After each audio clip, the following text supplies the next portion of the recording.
ಇಲ್ಲಿಯವರೆಗೆ ಅವಳ ಮಾತುಗಳನ್ನು ಕೇಳಿದ ರೋಹಿತ್ನ ಕಣ್ಣುಗಳು ದೊಡ್ಡದಾಗಿದ್ದವು ಮತ್ತು ಅವನು ಮಧುಮಿತಾಳ ಸುಂದರವಾದ ಕಣ್ಣುಗಳನ್ನು ನೋಡಿದವನು ಸ್ವಲ್ಪ ಸಮಯದ ನಂತರ ಅವನು ನಾಚಿಕೆ ಪಡುತ್ತಾ ಅಜ್ಜಿಯ ಕಡೆಗೆ ನೋಡಿದನು. ರೋಹಿತ್ನ ಮುಖವನ್ನು ನೋಡಿ ಗಾಯತ್ರಿಯವರು ನಗುತ್ತಿದ್ದರು. ಮುಂದುವರೆದ ಭಾಗ. ರೋಹಿತ್ ತನ್ನ ತಲೆಯನ್ನು ಅಲ್ಲಾಡಿಸುತ್ತಾ, ನಿಜವಾಗಲೂ ನೀನು ಬಹಳ ಖತರ್ನಾಕ್ ಹುಡುಗಿ ಎಂದು ಹೇಳಿದನು. ನನ್ನ ಅಜ್ಜಿಯ ಮುಂದೆ ಬಹಳ ನಾಜೂಕಾಗಿ ನನ್ನನ್ನು ನೀನು ಅವಮಾನಿಸಿಬಿಟ್ಟೆ. ನಿನ್ನಿಂದ ಆದಷ್ಟು ದೂರನೇ ಇರಬೇಕು ಎಂದು ರೋಹಿತ್ ಹೇಳಲು, ಮಧುಮಿತಾ ರೋಹಿತ್ನ ಮುಖವನ್ನು ನೋಡಿ, ಇವಾಗ ಕಾರನ್ನು ಸ್ಟಾರ್ಟ್ ಮಾಡಿ ಮಿಸ್ಟರ್ ರೋಹಿತ್ ವರ್ಮಾ ಎಂದು ನಗುತ್ತಾ ಹೇಳಿದಳು. ರೋಹಿತ್ ಮಧುಮಿತಾಳ ನೋಡಿ ನಗುತ್ತಾ ಕಾರು ಸ್ಟಾರ್ಟ್ ಮಾಡಿದನು. ಅವರಿಬ್ಬರು ಹೀಗೆ ನಗುತ್ತಾ ಮಾತನಾಡುತ್ತಿರುವುದನ್ನು ನೋಡಿ ಗಾಯತ್ರಿಯವರ ಸಂತೋಷಕ್ಕೆ ಮಿತಿಯೇ ಇರಲಿಲ್ಲ. ಮಧುಮಿತಾ ನಮ್ಮ ರೋಹಿತ್ಗಾಗಿಯೇ ಮೀಸಲಾದವಳು ಎಂದು ಅವರಿಗೆ ಮನವರಿಕೆಯಾಗಿತ್ತು. ನಾನು ಏನನ್ನೂ ಮಾಡುವ ಅಗತ್ಯವಿಲ್ಲ, ನೀವೇ ನಮ್ಮ ರೋಹಿತ್ನನ್ನು ನಮ್ಮ ಆಸೆಗೆ ತಕ್ಕಂತೆ ಮಾಡಿಕೊಳ್ಳುತ್ತೀರಿ ಎಂದು ಮನಸ್ಸಿನಲ್ಲಿಯೇ ಅಂದುಕೊಂಡರು. ಸ್ವಲ್ಪ ಹೊತ್ತು ಡ್ರೈವಿಂಗ್ ಮಾಡಿದ ನಂತರ ರೋಹಿತ್ ದೊಡ್ಡ ಬಂಗಲೆಯ ಹೊರಗೆ ಕಾರನ್ನು ನಿಲ್ಲಿಸುತ್ತಾ, ನೋಡಿ ಅಜ್ಜಿ, ನಾವು ತಲುಪಬೇಕಾದಲ್ಲಿ ಬಂದು ತಲುಪಿದ್ದೇವೆ ಎಂದು ಹೇಳಿದನು. ತಕ್ಷಣ ಮೂವರು ಕಾರಿನಿಂದ ಇಳಿದು ಹೊರಬಂದರು. ಆ ಬಂಗಲೆಯನ್ನು ಮಾರಿದ ದಲ್ಲಾಳಿ ಹೊರಗೆ ತನ್ನ ಕಾರಿನ ಬಳಿ ನಿಂತಿರುವುದು ಕಾಣಿಸಿತು. ಅವನನ್ನು ನೋಡಿದ ತಕ್ಷಣ ರೋಹಿತ್ ಮುಂದೆ ಬಂದು ಅವನ ಕೈ ಕುಲುಕುತ್ತಾ, ಹಲೋ ಮಿಸ್ಟರ್ ರಾವ್ ಎಂದನು. ಹಲೋ ಮಿಸ್ಟರ್ ವರ್ಮಾ, ನಾನು ನಿಮಗಾಗಿ ಕಾಯುತ್ತಿದ್ದೆ, ಬನ್ನಿ ನಾನು ನಿಮಗೆ ಮನೆಯನ್ನು ತೋರಿಸುತ್ತೇನೆ ಎಂದು ರಾವ್ ಹೇಳಿದರು. ಅವರು ಹೀಗೆ ಹೇಳಿದ ತಕ್ಷಣ ಗೇಟಿನ ಹೊರಗೆ ಕುಳಿತಿದ್ದ ಗಾರ್ಡ್ ಎದ್ದು ಗೇಟಿನ ಬೀಗ ತೆರೆದು ರಾವ್ ಜೊತೆಗೆ ಮೂವರು ಒಳಗೆ ಹೋಗತೊಡಗಿದರು. ಅಷ್ಟರಲ್ಲಿ ಮಧುಮಿತಾಳ ಫೋನ್ ರಿಂಗಣಿಸಿತು. ಮೀರಾಳ ನಂಬರ್ ನೋಡಿ ಗಾಯತ್ರಿಯವರಿಗೆ, ಅಜ್ಜಿ ನೀವೆಲ್ಲರೂ ಹೋಗಿರಿ, ನಾನು ಮೀರಾಳ ಜೊತೆ ಮಾತನಾಡಿ ಬರುತ್ತೇನೆ ಎಂದಳು. ಸರಿ ಮಗಳೇ, ಆದರೆ ಬೇಗ ಬಾ ಎಂದು ಗಾಯತ್ರಿಯವರು ಮಧುಮಿತಾಳ ಕೆನ್ನೆಯನ್ನು ಸವರಿ ಹೇಳಿದರು. ಅವರ ಮಾತಿಗೆ ಮಧುಮಿತಾ ಮುಗುಳ್ನಗುತ್ತಾ ತಲೆಯಾಡಿಸಿದಳು. ನಂತರ ಮೂವರು ಒಳಗೆ ಹೋದರು ಮತ್ತು ಮಧುಮಿತಾ ನಗುತ್ತಾ ಫೋನ್ ಸ್ವೀಕರಿಸಿ, ಮೀರಾ ಚೆಕಪ್ ಎಲ್ಲ ಆಯ್ತಾ ಎಂದು ಕೇಳಿದಳು. ಡಾಕ್ಟರ್ ಇನ್ನೂ ಚೆಕಪ್ ಮಾಡುತ್ತಿದ್ದಾರೆ ಮಧು, ನಾವು ಹಾಸ್ಪಿಟಲ್ಗೆ ತಲುಪಿದ್ದೇವೆ ಹಾಗೂ ಅಂಕಲ್ನ ಚೆಕಪ್ ಎಲ್ಲ ಮುಗಿದ ಮೇಲೆ ಅವರನ್ನು ಜೋಪಾನವಾಗಿ ಮನೆಗೆ ತಲುಪಿಸುತ್ತೇನೆ ಎಂದು ಹೇಳಲು ಫೋನ್ ಮಾಡಿದೆ ಎಂದಳು ಮೀರಾ. ಅಮ್ಮ ಕೂಡ ನಿನ್ನ ಜೊತೆ ಇದ್ದಾರಾ ಎಂದು ಮಧುಮಿತಾ ಕೇಳಲು, ಹೌದು ಎಂದು ಮೀರಾ ಅವಳನ್ನೇ ನೋಡುತ್ತಿದ್ದ ಆರತಿಯವರ ಕಡೆಗೆ ನೋಡುತ್ತಾ ಹೇಳಿದಳು. ಅವಳ ಮಾತಿಗೆ ಮಧುಮಿತಾ ನಿಟ್ಟುಸಿರು ಬಿಟ್ಟಳು. ನಂತರ ಮೀರಾಳ ಕಣ್ಣುಗಳು ಹೊರಬಂದ ಡಾಕ್ಟರ್ನ ಮೇಲೆ ಬಿದ್ದಿತ್ತು ಮತ್ತು ಮೀರಾ ಮಧುಗೆ ಹೇಳಿದಳು, ಸರಿ ಈಗ ನಾನು ಫೋನ್ ಇಡುತ್ತೇನೆ, ನನಗೆ ಡಾಕ್ಟರ್ ಹತ್ತಿರ ಮಾತನಾಡುವುದಿದೆ ಎಂದು ಹೇಳಿ ಬಾಯಿ ಹೇಳಿದಳು. ಮಧುಮಿತಾ ಏನನ್ನು ಹೇಳಬೇಕೆನ್ನುವಷ್ಟರಲ್ಲಿ ಮೀರಾ ಫೋನನ್ನು ಡಿಸ್ಕನೆಕ್ಟ್ ಮಾಡಿದ್ದಳು. ಮಧುಮಿತಾ ಮುಗುಳ್ನಗುತ್ತಾ ಬಂಗಲೆಯ ಒಳಗೆ ಹೋಗಲು ತಿರುಗುವಷ್ಟರಲ್ಲಿ ಅಚಾನಕ್ಕಾಗಿ ಅವಳ ಕಣ್ಣು ಬಲಬದಿಯಲ್ಲಿ ಬರುತ್ತಿದ್ದ ಒಬ್ಬ ಸನ್ಯಾಸಿಯ ಮೇಲೆ ಬಿತ್ತು. ಅವನಿಗೆ ತುಂಬ ವಯಸ್ಸಾಗಿತ್ತು. ಅವನು ಕೇಸರಿ ಬಣ್ಣದ ಧೋತಿಯನ್ನು ಧರಿಸಿದ್ದನು ಹಾಗೂ ರುದ್ರಾಕ್ಷಿಯ ಮಾಲೆಯನ್ನು ಕೊರಳಲ್ಲಿ ಧರಿಸಿದ್ದನು ಹಾಗೂ ಹಣೆಗೆ ಹಾಗೂ ಮೈಯ ಕೆಲವೆಡೆ ವಿಭೂತಿಯನ್ನು ಬಳಿದುಕೊಂಡಿದ್ದನು. ಉದ್ದನೆಯ ಬಿಳಿ ಕೂದಲು ಹಾಗೂ ಗಡ್ಡವನ್ನು ಬಿಟ್ಟುಕೊಂಡು ಕೊರಳಲ್ಲಿ ಜೈಶ್ರೀ ಮಹದೇಶ್ವರ ಎಂದು ಬರೆದಿರುವ ಒಂದು ಸಣ್ಣ ಮಡಿಕೆಯನ್ನು ಹೊಂದಿದ್ದನು. ಅಷ್ಟು ವಯಸ್ಸಾಗಿದ್ದರೂ ಕೂಡ ಕೈಯಲ್ಲಿ ಕಮಂಡಲವನ್ನು ಹಿಡಿದುಕೊಂಡು ವೇಗವಾಗಿ ನಡೆಯುತ್ತಿದ್ದರು. ಮಧುಮಿತಾ ಅವರ ಬಳಿಗೆ ಬಂದು, ಸ್ವಾಮಿಗಳೇ, ನೀವು ನಡೆದುಕೊಂಡೇ ಮಹದೇಶ್ವರನ ದೇವಸ್ಥಾನಕ್ಕೆ ಹೋಗುತ್ತೀರಾ ಎಂದು ಕೇಳಿದಳು. ಹೌದು ಮಗಳೇ ಎಂದು ಆ ಸ್ವಾಮಿಗಳು ಹೇಳಿದರು. ಅವರ ಮಾತನ್ನು ಕೇಳಿದ ಮಧುಮಿತಾ ತನ್ನ ಬ್ಯಾಗ್ನಲ್ಲಿ ಹಣಕ್ಕಾಗಿ ಹುಡುಕಾಟ ಆರಂಭಿಸಿದಳು. ಅವಳನ್ನು ನೋಡಿದ ಸ್ವಾಮಿಗಳು ಮುಗುಳ್ನಗಳು ಪ್ರಾರಂಭಿಸಿದರು. ಆದರೆ ಇದ್ದಕ್ಕಿದ್ದಂತೆ ಅವರ ಕಣ್ಣು ಮಧುಮಿತಾಳ ತಲೆಯ ಮೇಲೆ ಬಿತ್ತು. ಕೂಡಲೇ ಅವಳ ತಲೆಯ ಮೇಲೆ ಕೈಯಿಟ್ಟು ಕಣ್ಣು ಮುಚ್ಚಿದರು. ಮಧುಮಿತಾ ಆಶ್ಚರ್ಯದಿಂದ ಅವರನ್ನೇ ನೋಡತೊಡಗಿದಳು.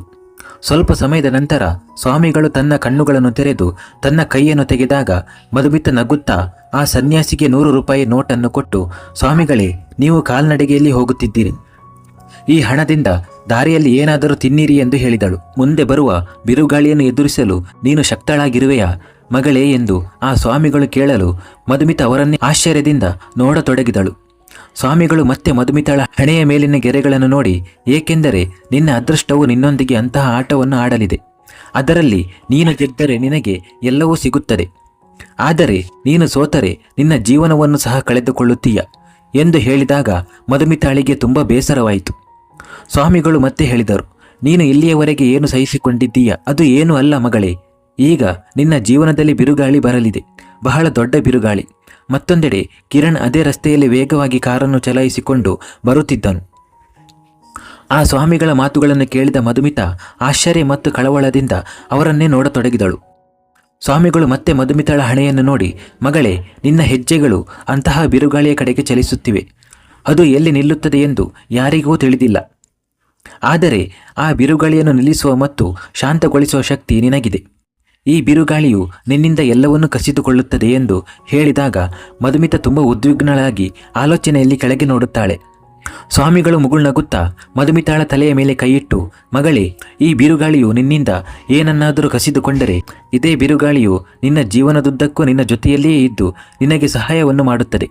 ನಿನ್ನ ನಗುವಿಗಾಗಿ ತನ್ನ ಪ್ರಾಣವನ್ನು ತ್ಯಜಿಸಲು ಸಿದ್ಧವಾಗಿರುವ ಒಡನಾಡಿ ಒಮ್ಮೆ ನಿನ್ನ ಕೈ ಹಿಡಿದರೆ ಸಾಯುವವರೆಗೂ ಬಿಡುವುದಿಲ್ಲ. ನಿನಗಾಗಿ ಇಡೀ ಪ್ರಪಂಚದೊಂದಿಗೆ ಹೋರಾಡುತ್ತದೆ ಎಂದು ಹೇಳಿದರು. ಮಧುಮಿತ ಇನ್ನೂ ಕೂಡ ಕಣ್ಣು ಮಿಟುಕಿಸದೆ ಅವರನ್ನೇ ನೋಡುತ್ತಿದ್ದಳು. ಸ್ವಾಮಿಗಳು ನಸುನಗುತ್ತಾ ತಮ್ಮ ಚೀಲದಿಂದ ಏಕಮುಖ ರುದ್ರಾಕ್ಷಿಯನ್ನು ಹೊರತೆಗೆದರು. ಅವರು ತಮ್ಮ ಇನ್ನೊಂದು ಕೈಯಿಂದ ಮಧುಮಿತಾಳ ಮಣಿಕಟ್ಟನ್ನು ಹಿಡಿದು ಅವಳ ಅಂಗೈಯಲ್ಲಿ ರುದ್ರಾಕ್ಷಿಯನ್ನು ಇಟ್ಟು, ಮಗಳೇ, ಇದನ್ನು ಸ್ವಾಮಿ ಮಹಾದೇಶ್ವರನ ಆಶೀರ್ವಾದವೆಂದು ಪರಿಗಣಿಸಿ ಯಾವಾಗಲೂ ಇದನ್ನು ನಿನ್ನ ಬಳಿಯೇ ಇಟ್ಟುಕೋ. ಏಕೆಂದರೆ ನಿನಗೆ ಬರಲಿರುವ ತೊಂದರೆಗಳು ನಿನ್ನ ಹಣೆಯ ಗೆರೆಗಳಲ್ಲಿವೆ. ಅದನ್ನು ಸಹಿಸಿಕೊಳ್ಳುವುದು ನಿನಗೆ ಸುಲಭವಲ್ಲ. ನೀನು ತುಂಬ ನೋವನ್ನು ಅನುಭವಿಸುತ್ತೀಯ. ಆದರೆ ಈ ರುದ್ರಾಕ್ಷಿಯು ನಿನಗೆ ಆ ನೋವನ್ನು ಸಹಿಸಿಕೊಳ್ಳುವ ಶಕ್ತಿಯನ್ನು ನೀಡುತ್ತದೆ. ಮಗಳೇ, ಬಿರುಗಾಳಿಯ ಕೆಲಸವೆಂದರೆ ಅತ್ಯಂತ ವೇಗವಾಗಿ ಬಂದು ಎಲ್ಲವನ್ನೂ ನಾಶಪಡಿಸುವುದು ಮತ್ತು ಅಷ್ಟೇ ವೇಗವಾಗಿ ಮುಂದೆ ಹೋಗುವುದು.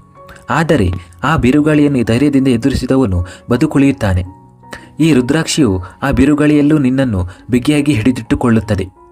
ಆದ್ದರಿಂದ ಅದನ್ನು ಎಂದಿಗೂ ನಿನ್ನಿಂದ ದೂರವಿರಲು ಬಿಡಬೇಡ ಎಂದು ಹೇಳುತ್ತಾ ಆ ಸನ್ಯಾಸಿಯು ಅಲ್ಲಿಂದ ಹೊರಡತೊಡಗಿದರು. ಮಧುಮಿತ ಅವರನ್ನು ತಡೆದು, ಸ್ವಾಮಿಗಳೇ ಎಂದಾಗ ಆ ಸನ್ಯಾಸಿಯ ಹೆಜ್ಜೆಗಳು ನಿಂತವು. ಮಧುಮಿತ ಮತ್ತೆ ಆತನ ಬಳಿ ಹೋಗಿ ಸ್ವಾಮಿಗಳ ಅಂಗೈ ಹಿಡಿದು ಮುಗುಳ್ನಗುತ್ತಾ ಅದರಲ್ಲಿ 100 ರೂಪಾಯಿಯ ನೋಟು ಇಟ್ಟು ಅವರ ಪಾದಗಳನ್ನು ಮುಟ್ಟಿ ನಮಸ್ಕರಿಸಿದಳು. ಸ್ವಾಮಿಗಳು ಮಧುಮಿತಾಳ ತಲೆಯ ಮೇಲೆ ಕೈಯಿಟ್ಟು ಆಶೀರ್ವದಿಸಿ, ಆ ಮಹಾದೇಶ್ವರ ನಿನ್ನನ್ನು ರಕ್ಷಿಸುತ್ತಾನೆ ಎಂದು ಹರಹರ ಮಹಾದೇವ ಎಂದು ಹೇಳುತ್ತಾ ಆ ಸನ್ಯಾಸಿಯು ಹೊರಟು ಹೋದರು. ಮಧುಮಿತ ಅವರು ಹೋಗುವುದನ್ನು ನೋಡುತ್ತಾ ನಡು ರಸ್ತೆಯಲ್ಲಿ ನಿಂತಿದ್ದಳು. ಆಗಲೇ ಕಿರಣ್ ತನ್ನ ಕಾರಿನ ಹಾರ್ನ್ ಮಾಡುತ್ತಾ ಹಿಂಬದಿಯಿಂದ ಮಧುಮಿತಾಳ ಕಡೆಗೆ ಅತಿ ವೇಗವಾಗಿ ಬರುತ್ತಿದ್ದನು. ಆದರೆ ಮಧುಮಿತ ನಡು ರಸ್ತೆಯಲ್ಲಿ ಸನ್ಯಾಸಿಯು ಹೋಗುತ್ತಿರುವುದನ್ನು ನೋಡುತ್ತಿದ್ದಳು. ಆ ಸನ್ಯಾಸಿಯು ಹೇಳಿದ ಮಾತುಗಳು ಅವಳ ಕಿವಿಯಲ್ಲಿ ಪ್ರತಿಧ್ವನಿಸುತ್ತಿದ್ದವು. ಆದ್ದರಿಂದ ಅವಳಿಗೆ ಕಿರಣ್ ಕಾರಿನ ಹಾರ್ನ್ ಮಾಡಿದ್ದು ಕೇಳಿಸಲಿಲ್ಲ. ರಸ್ತೆಯಲ್ಲಿ ನಿಂತಿದ್ದ ಹುಡುಗಿಯನ್ನು ನೋಡಿ ಕಿರಣ್ಗೆ ತುಂಬ ಕೋಪ ಬಂದಿತ್ತು. ಸಿಟ್ಟಿನಿಂದ ಹಾರ್ನ್ ಮಾಡುತ್ತಾ ಕಾರಿನ ವೇಗವನ್ನು ಮತ್ತಷ್ಟು ಹೆಚ್ಚಿಸಿದನು. ಇದ್ದಕ್ಕಿದ್ದಂತೆ ಮಧುಮಿತಾಗೆ ಕಾರಿನ ಹಾರ್ನ್ ಕೇಳಿಸಿತು. ತಿರುಗಿ ನೋಡಿದಾಗ ವೇಗವಾಗಿ ಬಂದ ಕಾರೊಂದು ಅವಳ ಸಮೀಪಕ್ಕೆ ಬಂದಿರುವುದು ಕಂಡುಬಂತು. ಗಾಬರಿಯಿಂದ ತನ್ನ 2 ಕೈಗಳಿಂದ ಮುಖ ಮುಚ್ಚಿಕೊಂಡಳು.